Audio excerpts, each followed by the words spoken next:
Pas juste cocher des cases où on nous dit faut avoir les cheveux lisses, faut être blanc, il faut faire des études de tel niveau.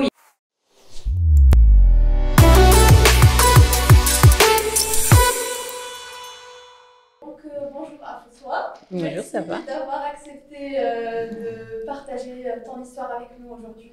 Avec plaisir. On peut commencer par vraiment le basique. L'histoire, parce qu'elle a vraiment une belle histoire.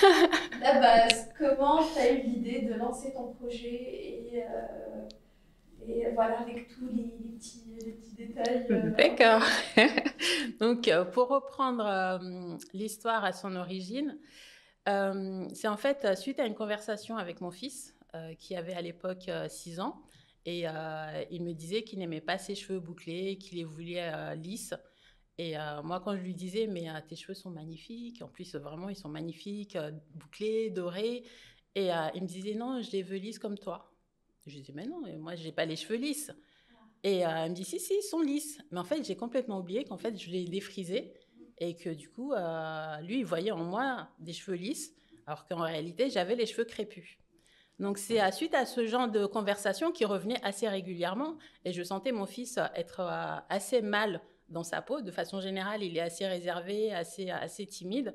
Et le fait qu'il m'en parle aussi régulièrement, ça m'a posé question. Et je me suis dit, en fait, je suis en train de lui renvoyer une image qui n'est pas la bonne. Et je lui donne des conseils qui sont en contradiction avec ce que je fais. Donc, c'est à partir de là que je me suis un peu réveillée en me disant, bon, il faut que j'arrête le défrisage. Même si c'était compliqué parce que la société nous renvoie à une image du cheveu lisse qui est le plus accepté dans la société. Et du coup, pendant quelques mois, j'ai arrêté le défrisage sans rien faire d'autre, avec mes pointes qui étaient lisses. Donc, je gérais jusqu'au bout d'1 an, j'ai coupé mes cheveux. Parce que là, je pense que j'étais mature, voilà. Et puis, ça avait bien poussé. Et il fallait que je choisisse. Soit je les coupais, soit je les défrisais. Et je ne pouvais pas revenir en arrière et les défriser. Donc, j'ai tout coupé moi-même. Et c'est à partir de là que tout a commencé. Et c'est comme ça que j'ai commencé à chercher des produits adaptés à justement ma nouvelle texture de cheveux. Parce que les soins ne sont pas les mêmes quand on a les cheveux défrisés et quand on les a naturels. Et c'est comme ça que je me suis rendu compte qu'en fait, dans le commerce traditionnel, il y avait presque rien pour ce type de cheveux. Et sur Internet, il y avait beaucoup de choix. Mais là, c'était très compliqué de faire le choix, de savoir quelle marque, quel produit et comment utiliser les produits pour avoir des cheveux en bonne santé. Donc, c'est à partir de là que j'ai eu l'idée de créer une marketplace qui est dédiée aux cheveux bouclés, frisés et crépus. Et que j'ai donné le nom de Zawema, qui veut dire « ce qui est beau » en comorien. Parce que pour moi, ce cheveu est beau, quoi qu'en dise la société. Et c'est vraiment mon cheval de bataille, c'est de valoriser ce cheveu et lui donner les meilleurs soins pour qu'on puisse en être fier. J'adore. C'est J'adore parce que en plus, ça fait même pas quelques semaines, j'avais une conversation avec ma sœur. Justement, comme tu disais, la société te donne une image à suivre. C'est ça. C'est la seule image qui est la plus représentable pour si on doit aller pour à s'intégrer, voilà, si on veut être présentable. Totalement. Il faut vraiment suivre. Avoir le cheveu lisse. Voilà. C'est et ça. Du coup, je lui ai dit, elle passait des entretiens pour l'université, elle est jeune, justement. C'est là où on remarque l'impact que nous avons sur les jeunes. C'est ça. Et en fait, ils suivent ce que nous faisons Complètement. et non pas ce que nous disons. Le rôle modèle est clé. C'est essentiel d'avoir des personnes qui nous ressemblent et qui s'assument. Parce que sinon, on est obligé d'être les premiers et il faut avoir un sacré caractère pour être pionnier ou être le premier à braver les normes, en fait. Oui. Et effectivement, donc, c'est important. Il fallait donner l'exemple pour vraiment que le discours soit en phase totalement. Avec les conseils que tu donnais. Et justement, dans la conversation que j'ai eue avec ma sœur, elle préparait un interview pour les universités et je lui dis écoute, va faire un brushing, prépare-toi là. Elle m'a dit j'aime mes cheveux comme ça. Mais oui. En fait, ça m'a choquée parce que mais c'est les plus jeunes en fait qui nous réveillent. Je peux dire que je serais prête pour un interview si j'ai les cheveux. Je l'aime. Alors que j'étais en mode attends, calme-toi, c'est pas ça du tout. et je veux les assumer. Exactement. Et je veux m'en occuper. Donc voilà, et j'étais en mode, ok, ma petite sœur. Il faut que je la rencontre. Un écart de 10 ans, elle me dit ça, j'étais en mode, tu as tout à fait raison. C'est ça. Du coup, occupe-toi de tes cheveux à ta manière, exactement. à ta façon. C'est ça. Et là, il faudra qu'on essaie de trouver justement les moyens parce que, comme tu disais, il n'y en a pas. Il n'y en a pas. Si tu vas chercher, il y a un seul chemin. C'est ça. C'est soit défriser, soit lisser, soit faire des brushings avec les soins qui vont avec pour les soins thermoprotecteurs, les soins lissants, mais rien qui permet de définir la boucle, rien qui permet de maintenir l'hydratation, rien qui permet de cesser la casse des cheveux secs. Il n'y a rien pour ça, en tout cas dans les commerces traditionnels. Et ça, c'est un vrai manque. Et quand je me suis rendu compte de ça, je me suis dit, mais en fait, on existe, on a un pouvoir d'achat, on a des besoins et on nous ignore totalement. Et ça m'a... En plus, entre autres, parce que là, vous êtes parti de la situation que vous avez, vous êtes parti à un consommateur frustré. C'est ça. Vous avez fait votre recherche. Mais c'était quoi l'élément qui a poussé de consommateur frustré et à la fin, il a trouvé les marques qui peuvent remplacer plus ou moins. Mm-hmm. Quel est l'élément qui vous a poussé de ça à créer votre marketplace? À se dire, il faut le faire. Il faut le faire pour les autres aussi, en gros. Alors, j'ai un caractère qui est, je pense, assez entrepreneurial. Parce que moi, quand je rencontre un problème, j'imagine une solution tout de suite. Et parfois, on me disait, mais toi, tu as des idées d'entreprise toutes les 5 minutes. Bon, à un moment donné, je me suis dit, il faudrait peut-être qu'un jour, je me lance vraiment. Mais c'est la même chose. Quand on n'a pas de rôle modèle, c'est compliqué de se lancer, de s'imaginer pouvoir y arriver. Et moi, dans mon entourage, personne n'était dans l'entrepreneuriat. Donc, pour moi, c'était un mode complètement inaccessible. Donc, je ne me voyais pas du tout me lancer. Mais inconnu. Pour moi, c'était tellement loin de mon environnement, de mon univers, que je ne me projetais même pas dans cet élément-là. Donc, mais malgré tout, j'avais quand même les idées. Mais c'est la mise en pratique qui manquait. C'était le courage de me lancer vraiment qui me manquait. Et c'est en fait en étant une consommatrice d'Amazon que j'ai eu l'idée de créer une marketplace. Parce que je connais le fonctionnement d'Amazon, je vois le côté pratique d'Amazon. Et il y a aussi le côté frustrant d'Amazon où justement j'achetais parfois des produits capillaires sur la marketplace, sur cette marketplace, mais il y avait tout et n'importe quoi. C'était un peu fourre-tout. Et moi, j'aime le côté niche où on trouve les choses qui correspondent à un besoin, à une offre spécifique. Et c'est comme ça que je me suis dit, je vais créer une marketplace qui est dédiée uniquement aux cheveux bouclés, frisés et crépus et qui réunit toute l'offre globale dédiée à ces textures de cheveux. D'accord. Et du coup, comment tu as fait pour sélectionner justement les produits? Comme tu disais, il y a ce qui est cool sur Amazon, c'est qu'on peut tout trouver. C'est ça. Mais il y a tout et n'importe quoi, comme tu disais. Et du coup, comment tu as fait pour sélectionner les produits qui sont les plus efficaces, on va dire? Alors, la sélection est assez simple parce que pour moi, le critère de sélection, c'est l'efficacité au niveau de la boucle. C'est des soins qui sont spécifiques aux cheveux texturés. C'est comme ça qu'on appelle les cheveux bouclés, frisés et crépus. Et il y a beaucoup de marques actuellement qui sont lancées pour traiter ce type de cheveux. Mais on ne les connaît pas parce qu'ils n'ont pas de visibilité, parce que les canaux de distribution traditionnels, ils n'y ont pas accès. Donc, c'est uniquement sur Internet et les réseaux sociaux qu'on les trouve. Ou sinon, dans certains quartiers comme Château-Rouge, Château-d'Eau, Saint-Denis, où là, on a une quantité de marques incroyables.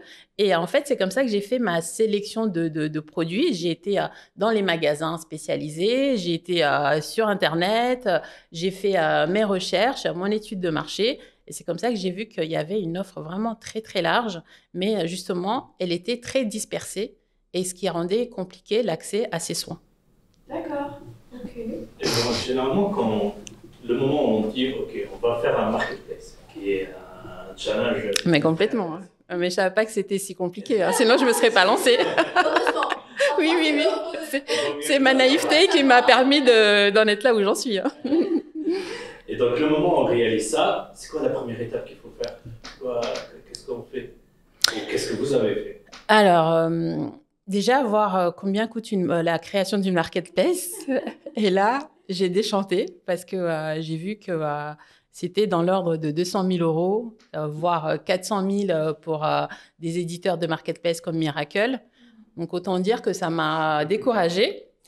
Mais je pense que cette fois-ci, le sujet me tenait tellement à cœur que je n'ai pas abandonné. Et j'ai essayé de voir s'il y avait des solutions alternatives qui étaient accessibles. Et j'en ai trouvé une qui était relativement accessible, puisque avec 300 euros par mois, je pouvais bénéficier d'un abonnement qui me permet d'avoir une marketplace basique, certes, mais fonctionnelle. Et c'est ce que j'ai fait. D'accord, donc cet abonnement, est-ce qu'il y a une agence derrière qui fait le... Oui. En fait, c'est un éditeur de marketplace qui permet en fait d'avoir les briques d'une marketplace qu'on personnalise.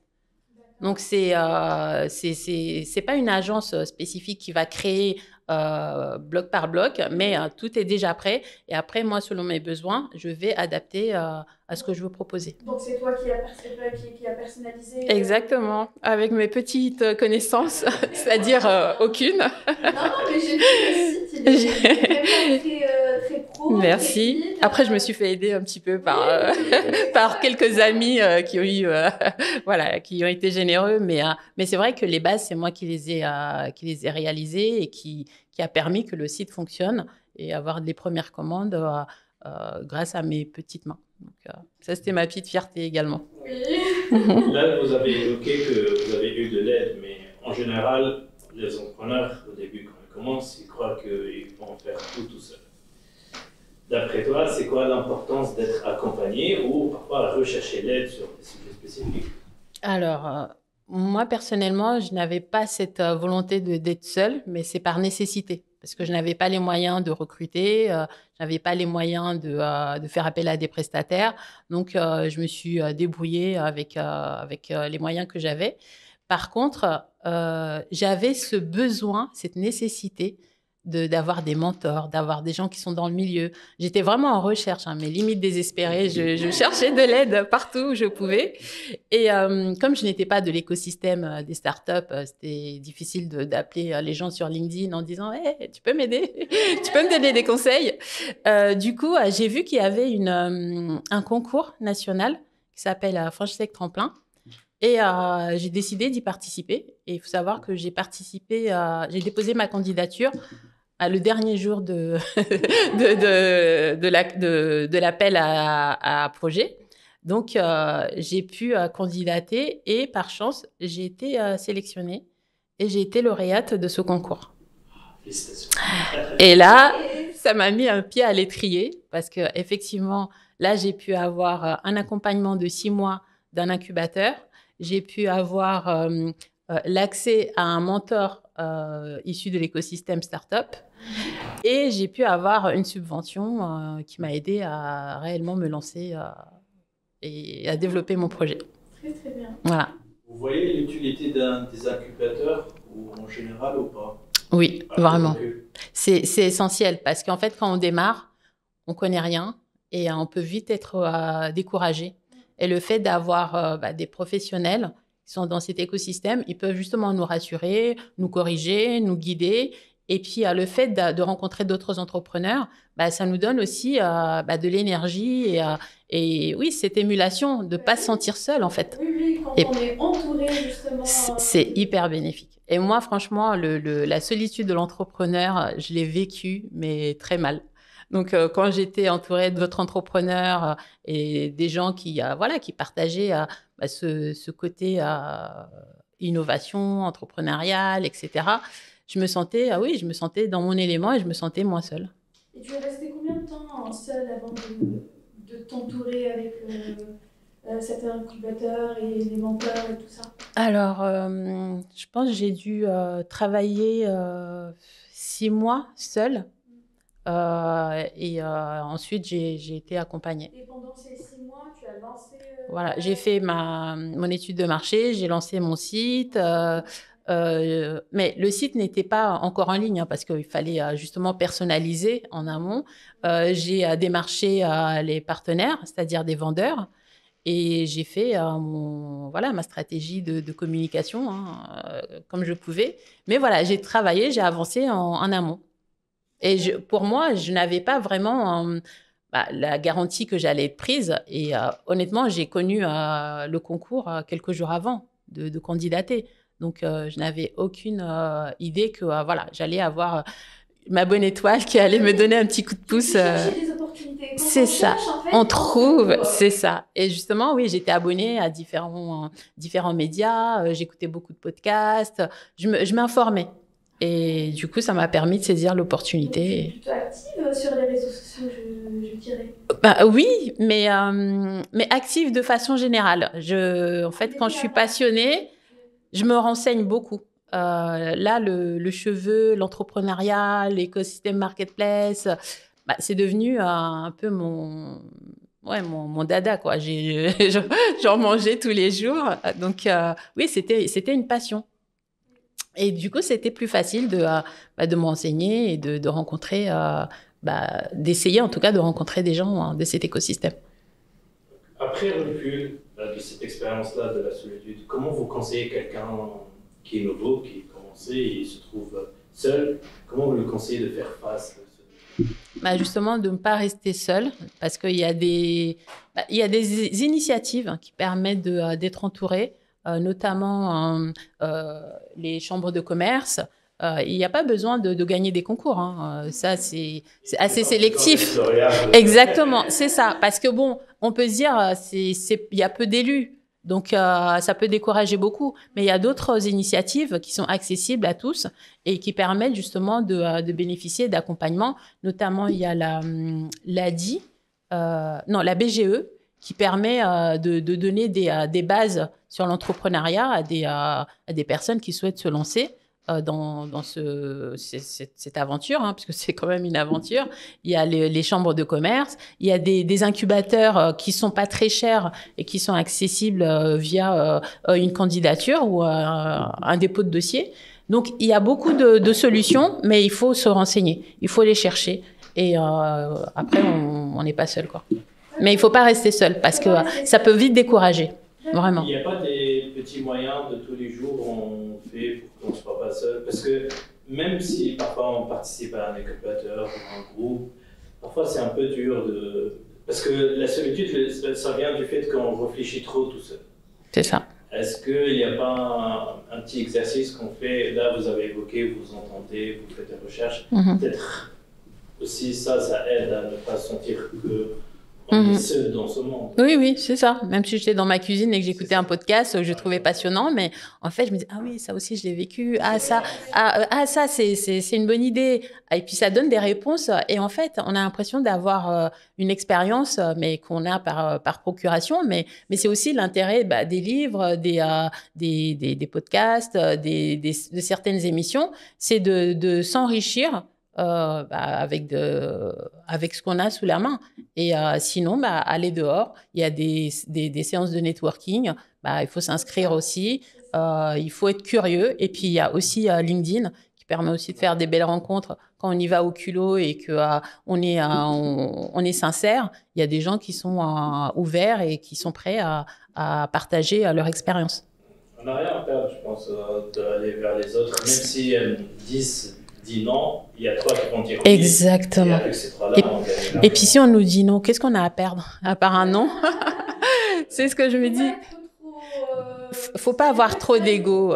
C'est l'ego qui vit mal le rejet. C'est ça. On m'a dit non, j'ai pas envie de... Et la personne a ses raisons, elle a peut-être pas le temps, elle a peut-être pas les compétences, donc et c'est pas grave. Et il y en aura d'autres qui seront prêts à le faire et tant mieux. Même une personne sur 1000 qui est d'accord, c'est tout bénef. Tout à fait, très bien. Justement, c'est le but du podcast, c'est de partager ces expériences-là pour les personnes qui écoutent et qui disent je suis pas tout seul, qui écoutent les expériences d'autres personnes et ça peut les motiver. Complètement. Ouais. C'est essentiel. Oui. Donc, après qu'on a créé le marketplace, et le truc le plus dur, c'est comment faire appeler les visiteurs pour voir le marketplace. Ouais. Comment vous avez procédé? C'était quoi votre moyen? Qu'est-ce que vous avez cherché? Tes moyens, peut-être au début toute seule, et après, accompagner, peut-être que c'est un peu différent. J'y travaille encore. Là. C'est un travail C'est ça. Cette C'est ça. Là, on travaille justement sur la visibilité et c'est ce que je disais à OCM, c'est que je viens de recruter ma première alternante. Donc là, officiellement, je ne suis pas seule. Voilà. Et ça fait un bien fou parce que c'est vrai que le fait de pouvoir compter sur une personne, se dire que s'il y a un pépin, je peux compter sur une personne ou je peux déléguer et me consacrer à ce que je sais faire le mieux, ça fait du bien. Et honnêtement, la visibilité, c'est la clé pour une marketplace. Et c'est vrai qu'il faut s'entourer de personnes qui sont expertes. Et j'ai donc cette chance-là d'avoir une consultante en communication qui m'accompagne, pas à temps plein, mais voilà, elle m'accompagne quand même de façon assez soutenue. Et cette nouvelle personne qui vient d'arriver pour m'accompagner et me soutenir dans cette aventure et justement gagner en visibilité et gagner aussi en nombre de vendeurs, puisque plus il y a d'offres, plus les gens qui visitent le site seront susceptibles de trouver leur bonheur et potentiellement de revenir ou d'en parler autour d'eux. Et qu'est-ce qui est pour toi le plus efficace? Après, il faut vraiment faire de tout, les emails, les pop-up stores, les SEO, voilà, les réseaux sociaux. Mais qu'est-ce qui est le plus efficace, on va dire, par rapport à ton expérience à toi? Alors, je dirais que le plus efficace, ce n'est pas ce qui se voit tout de suite, c'est le SEO. Parce qu'en fait, c'est Google qui contrôle tout. Et les gens passent par Google pour faire leurs recherches. Et si on se débrouille bien et qu'on est en première position, ou en tout cas dans les premiers, on est visible. Donc, la visibilité, elle commence par ça. Donc, il faut vraiment avoir en tête que quand on renseigne le site, il faut avoir à l'esprit le côté recherche et se mettre à la place du consommateur pour justement lui donner les mots-clés qu'il va chercher pour qu'on puisse qu'il puisse nous retrouver facilement. En fait, c'est une question de matching en fait, entre le consommateur qui va nous chercher sur Google et le produit et les mots-clés qu'on va mettre sur le site. Et ça, c'est pas forcément évident. Souvent, on pense aux réseaux sociaux, on pense à la publicité, mais il y a d'autres moyens qui sont gratuits, mais qui demandent beaucoup plus de temps et qui mettent beaucoup plus de temps à se voir. Il y a du travail. Il y a du travail, il y a pas mal de travail. Exactement, ça demande de rédiger du contenu, ça demande d'être très présent, d'être régulier, et puis d'avoir aussi un contenu de qualité qui va faire que les gens vont visiter le site et se dire leur contenu est intéressant, je vais aller plus loin. Et ensuite, potentiellement, acheter. Mais la base, c'est vraiment apporter du contenu de qualité pour que le visiteur vienne et se sente à l'aise, en confiance, et achète par la suite. C'est vrai. Et tu sens que l'alternante, la personne qui rejoint l'équipe aujourd'hui, rajoute aussi ses idées à elle, sa vision des choses aussi. Est-ce que ça, c'est important aussi dans l'équipe quand on réfléchit seul? Bon, tu es accompagné par des menteurs, etc. Mais il y a des détails vraiment de tous les jours. Est-ce qu'on poste ça ou est-ce qu'on modifie ça? Qu'on a envie d'avoir une équipe en interne. Moi, j'adore échanger. J'aime échanger. J'aime me challenger. Et c'est vrai, c'était frustrant d'être seule parce que voilà, ok, je prépare une image, ok, je vais la poster. Quelqu'un dit quelque chose, il n'y a personne en fait. Du coup, je le fais comme ça. Parfois, je demandais l'avis de mon mari. Voilà. Ouais, il va dire oui, c'est joli, c'est pas mal. Oui, fais ce que tu veux. Ouais, voilà.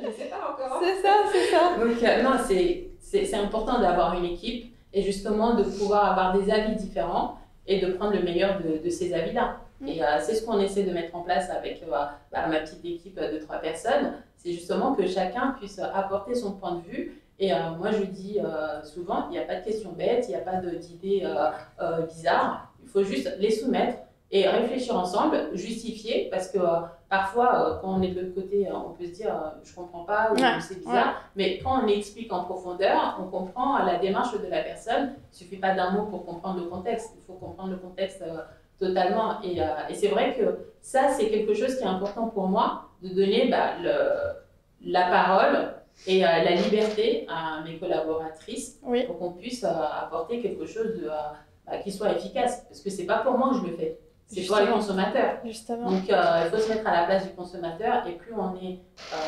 nombreux, et plus on aura on va dire, une image plus précise de ce qu'attend le consommateur. Et est-ce que quand la personne a une idée qui est totalement différente de la tienne, est-ce que ça te fait quoi en fait? Pour l'instant, après, c'est vrai, c'est récent.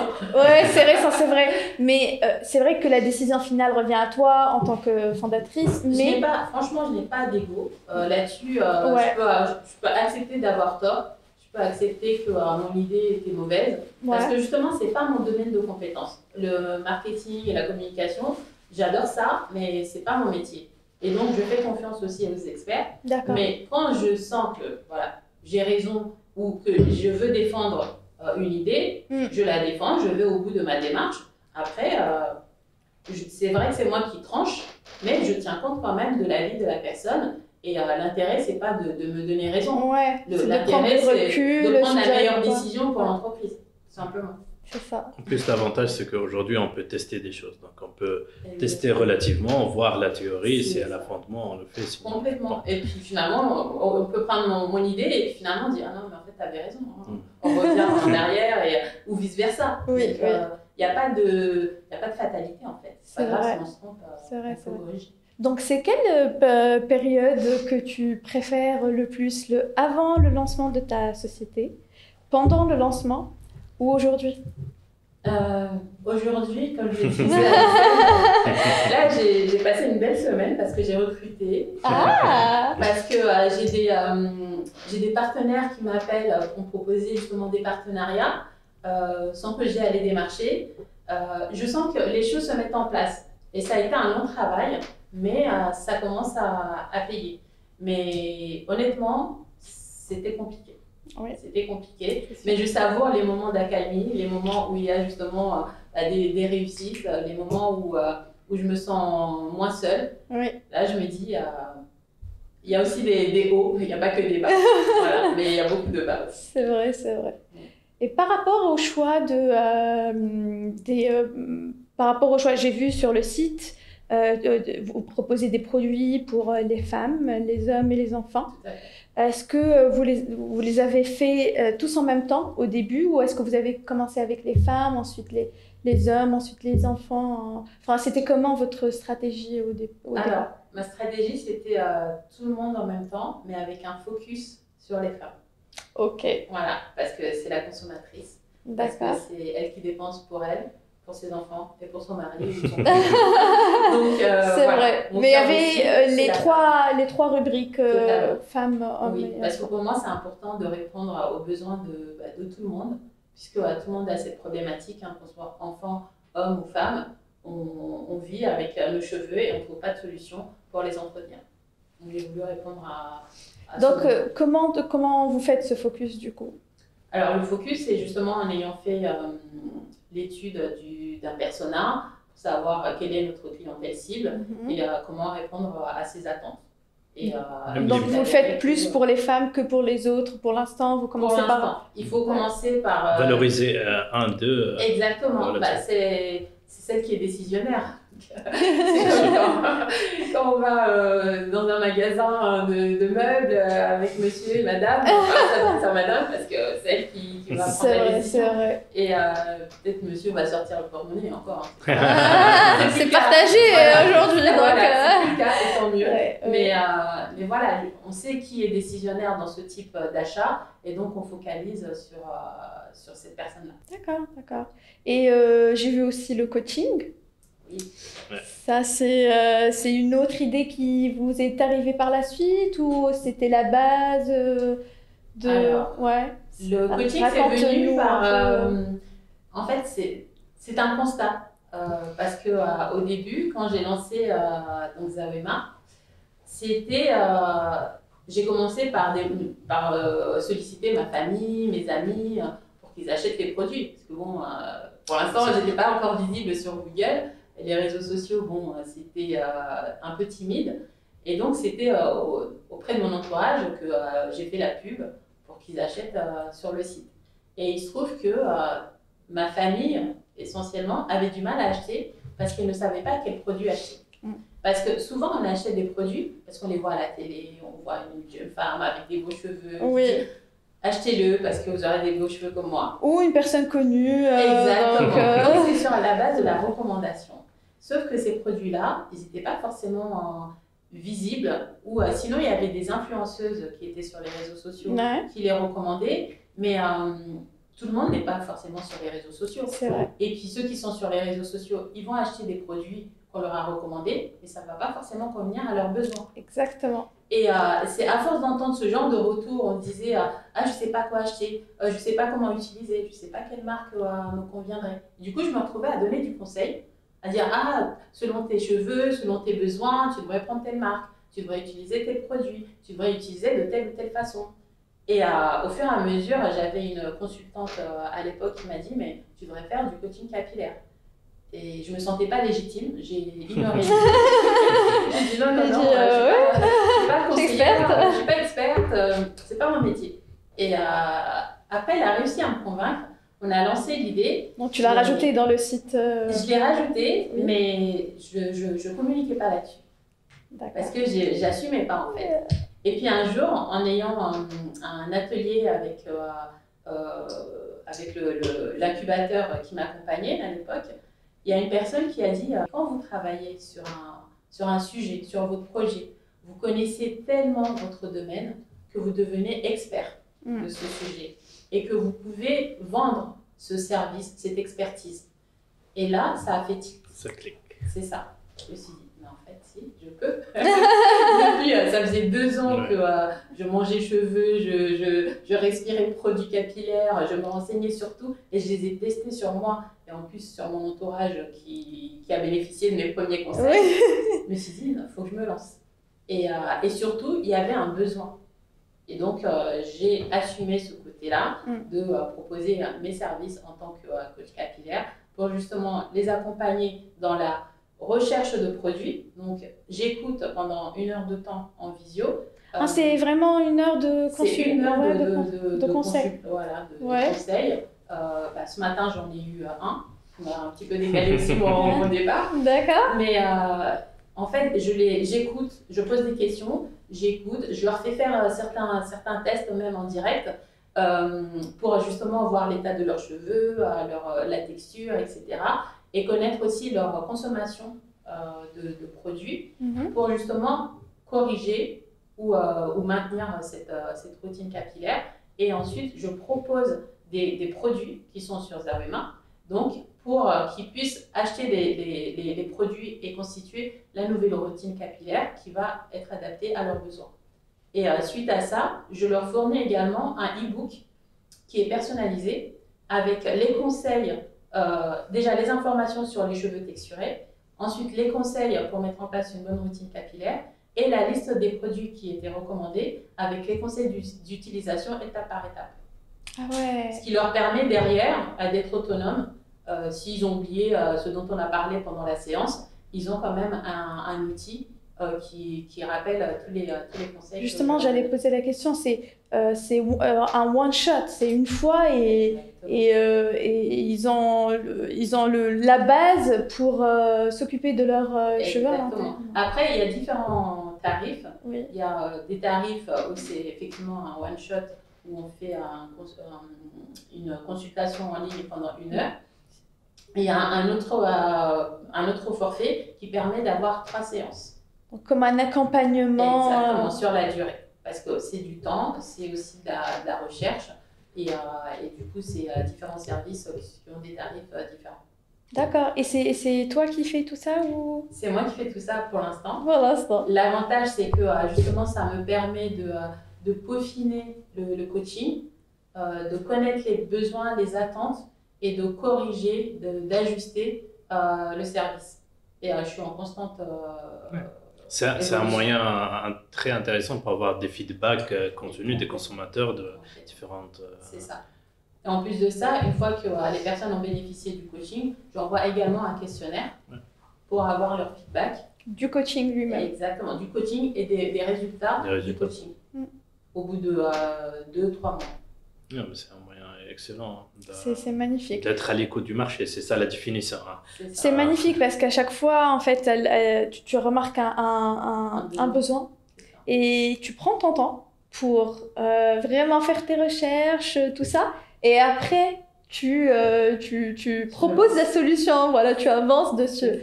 Et ça, c'est super cool parce qu'en général, quand on est jeune, quand on a plein d'idées, on se dit « Ah mince, il y a cette idée, personne n'a réfléchi à...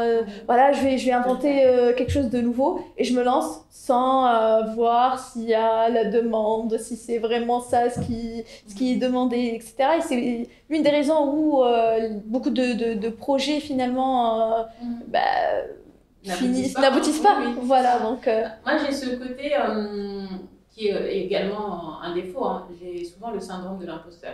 Là, je l'ai compris pour le coaching. Là, je l'ai compris. Je l'ai compris. Je me suis braquée. Hein. Oui. On en souffre plusieurs. Hein.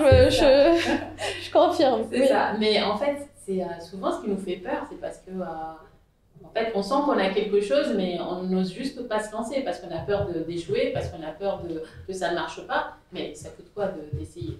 Et là, je pense que c'est vraiment un travail sur soi-même pour s'autoriser à ne pas réussir, à se dire au moins j'aurais essayé. Mais ce que j'adore ici, c'est que quand même tu te lances pas comme ça à l'aveuglette. Tu fais tes recherches, tu as un réseau énorme. Voilà, tu prends ton temps, mais tu le fais finalement parce qu'il y a aussi l'autre côté où il y a des personnes qui se lancent un peu trop vite et il y a des personnes qui se lancent jamais parce que on a cette idée, on essaie de la perfectionner, on prend notre temps. Mais finalement, on n'ose pas parce que c'est pas parfait dans la tête, alors que c'est jamais parfait, il faut se lancer dans le marché. Donc, tu vois qu'il faut... Par exemple, l'idée du coaching, c'est parce que tu as lancé les produits, tu as vu le retour des personnes, tu as vu un nouveau besoin. Donc, du coup... Mais je pense qu'on a tendance à, justement, à trop réfléchir et à pas se lancer. Moi, c'est un peu mon cas. Mais... quand ça me tient vraiment à cœur, je pense que c'est ça qui permet aussi de se lancer, c'est d'être animé, d'être vraiment convaincu par le projet qu'on porte et se dire c'est dur, je me sens pas forcément à l'aise, mais j'y vais parce que il faut le faire. Et je pense que c'est vraiment ça qui me pousse à me dépasser en fait, hein, parce que je me dépasse tous les jours. Et il y a aussi le côté accompagnement qui revient toujours. Je pense que si j'avais pas eu justement l'accompagnement avec des experts qui nous donnaient aussi leur retour et leurs conseils, j'aurais pas eu le déclic pour me dire ça j'en suis capable en fait. Tout ça, c'est vraiment le côté role model et le côté accompagnement qui permet de se dire je suis légitime, même si je l'ai jamais fait, mais je peux le faire. Oui. Mais en même temps, tu t'es lancée seule au départ, vraiment, pour te donner quand même... Le chapeau parce que vraiment t'aurais pu attendre d'être accompagnée. Si tu dis t'as peur de te lancer, une autre personne aurait attendu d'être accompagnée avant de faire quoi que ce soit. Mais non, tu t'es lancée toute seule et ça c'est vraiment un grand bravo parce que ça fait peur à plusieurs personnes et c'est pas évident. Et finalement au cours de route, oui, tu t'es fait accompagner et ça fait encore plus de bénéfices. Mais tu t'es lancée quand même. Je me suis lancée seule. Ouais. Et c'est vrai que c'est peut-être la différence, c'est que je me suis lancée, mais je crois qu'il y a ceux qui se lancent parce qu'ils sont téméraires, ils aiment les défis. Et puis il y a ceux qui se lancent comme moi, qui n'aiment pas les défis, qui ont peur de l'inconnu, mais qui ont un projet qui leur tient tellement à cœur qu'ils se disent j'ai pas le choix en fait, c'est ma mission, il faut que je le fasse parce que personne ne le fait. Donc, et moi, le fait que mon fils ait eu un mal-être juste à cause de ça, je me dis en fait, si je ne fais rien, je vais contribuer à ce mal-être. Et je me dois d'apporter une solution. Même si elle réussit pas, mais je me dois d'essayer en tout cas.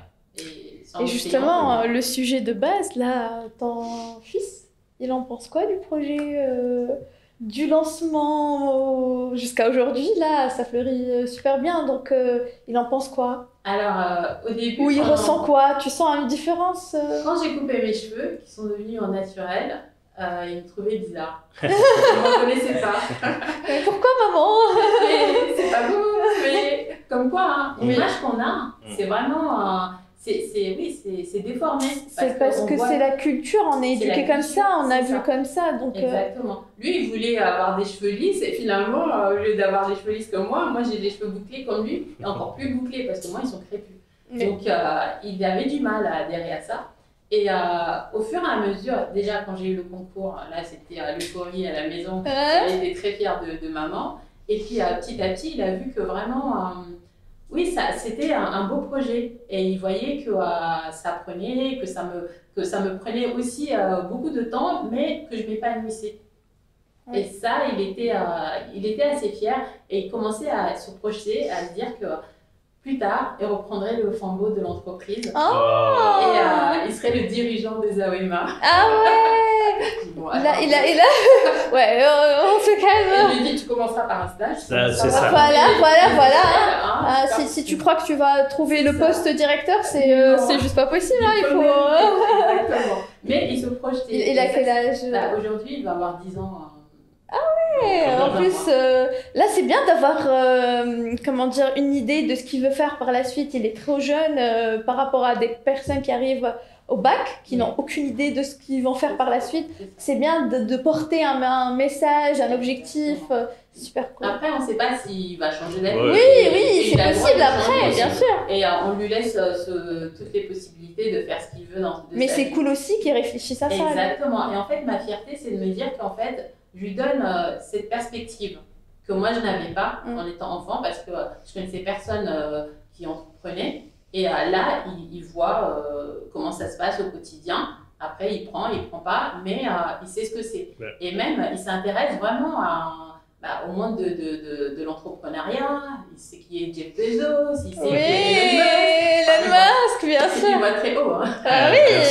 Bien sûr, il faut voir les pioneers, il faut voir les personnes qui ont fait vraiment de grandes choses et se dire que tout est possible en fait. Exactement. Tout est possible. Et, oui, ça l'intéresse. Je sais que l'entrepreneuriat est un sujet qui l'intéresse, en tout cas qu'il connaît. Et au moins, s'il veut se lancer là-dedans, ça ne sera pas avec des freins comme moi j'ai pu en avoir. Oui, c'est une grande fierté d'être, de donner de role model. Exactement, c'est ça, d'ouvrir les portes pour les autres. J'adore. Et ce que moi j'ai apprécié dans cette discussion, c'est l'entreprise en soi, c'est pas une entreprise que pour le business, c'est logique, mais il y a une mission derrière. C'est ça. Et donc la question que je me pose, c'est est-ce que pour les nouveaux recrues, ils doivent avoir cette mission-là dans leur tête? Pas peut-être dès le début, mais au moins assez inspiré, où ça fait sens pour eux. La culture. Oui. Parce que sinon, c'est dur de se mettre dans les peaux des autres si on ne comprend pas, si on n'arrive pas à se projeter. Surtout au début. Alors, dans mes recherches, mes écoutes de podcasts et lectures de livres très orientés entrepreneuriat, j'avais lu qu'il fallait recruter des personnes qui seraient prêtes à travailler gratuitement pour l'entreprise. Parce qu'ils sont passionnés, ils sont animés par la mission de l'entreprise. Tu les as trouvés? Parce qu'on cherche... dans ce cas-là... travailler sans... Tatiana, elle a dit donc. Depuis le mois de septembre, j'ai eu 4 à 5 bénévoles qui m'ont aidé dans le développement des AOEMA.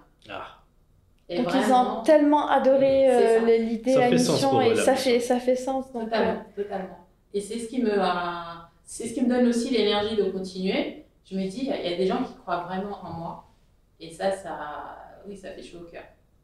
Voilà, ça fait chaud au cœur, oui.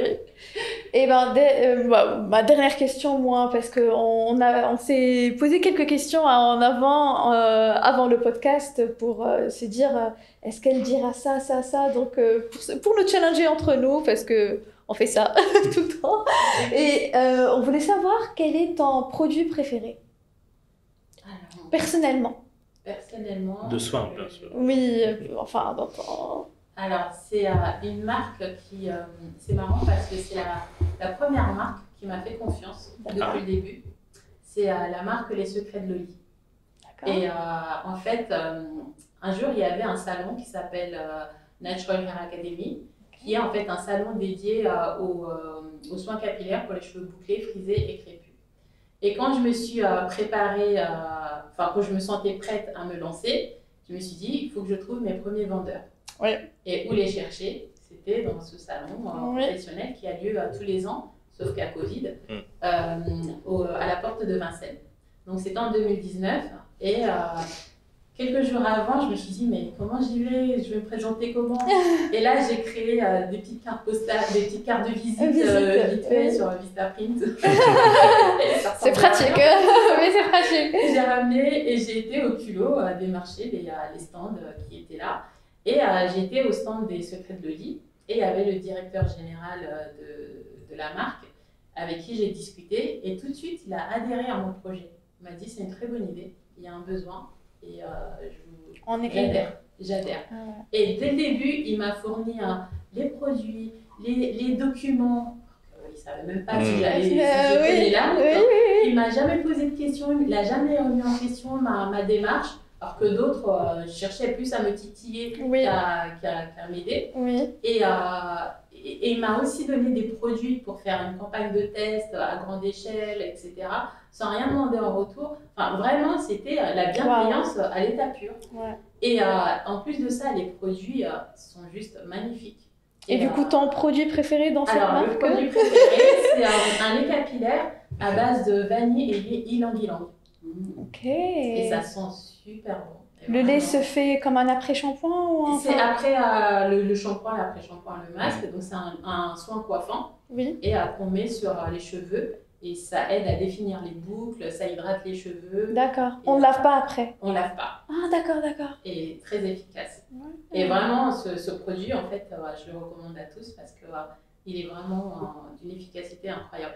Et d'ailleurs, la marque, elle est en train de se développer, mais à l'échelle nationale ou même internationale, puisqu'ils font même une publicité sur TF1, sur M6, pour une petite marque cosmétique indépendante dédiée à ce type de cheveux. Oui. Pour nous, c'est une révolution de se dire, voilà, ce type de produit a une visibilité à échelle nationale et ça fait vraiment plaisir.